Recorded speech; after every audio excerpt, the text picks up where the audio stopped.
Sidang putusan Majelis Kehormatan Mahkamah Konstitusi yang mengadili laporan dugaan pelanggaran etik dalam putusan MK soal syarat Capres-Cawapres jadi momentum pembelajaran mengawal konstitusi. Laporan yang masuk ke Majelis Kehormatan MK sudah melalui tahap pendahuluan dengan memeriksa pelapor dan juga tahap pemeriksaan terlapor, yakni 9 hakim konstitusi.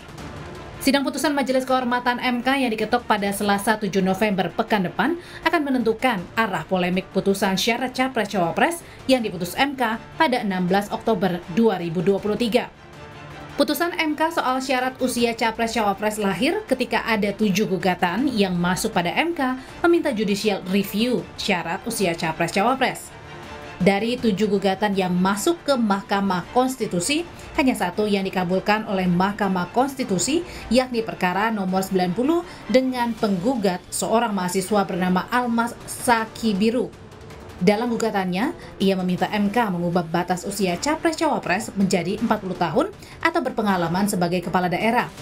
Begitu gugatan diputus MK, putra sulung Presiden Jokowi Gibran Rakabuming Raka langsung dicalonkan jadi cawapres pendamping Prabowo. Bertolak dari putusan MK, sebagian masyarakat menduga ada dugaan pelanggaran etik dan konflik kepentingan pada Ketua MK Anwar Usman dalam memuluskan keponakannya Gibran Rakabuming di bursa Pilpres. Akibatnya Ketua MK Anwar Usman dan Hakim MK lainnya dilaporkan ke Majelis Kehormatan MK. Dalam perjalanan sidang di Majelis Kehormatan, Ketua MK Jimli Asidiki menemukan kejanggalan pada Mahkamah Konstitusi dalam memutus perkara syarat Capres-Cawapres. CCTV yang berkaitan dengan penarikan permohonan dan pencabutan dan kemudian diajukan lagi ya. Ya kita periksa apa salahnya di mana. Kan belum tentu salah juga. Ya itu bagian dari itu. Persoalan manajemen registrasi dan persidangan. Majelis Kehormatan MK sudah berjalan memproses laporan yang masuk soal dugaan pelanggaran etik yang dilakukan Hakim Konstitusi. Mahkamah Konstitusi sebagai amanat dari produk reformasi harus dijaga marwah dan kewibawaannya.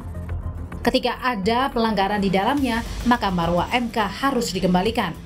Masyarakat pun harus menerima dengan legowo apapun yang menjadi keputusan Majelis Kehormatan MK pada pekan depan. Kini saatnya kita mengawal, menjaga, dan mengembalikan fungsi Mahkamah Konstitusi.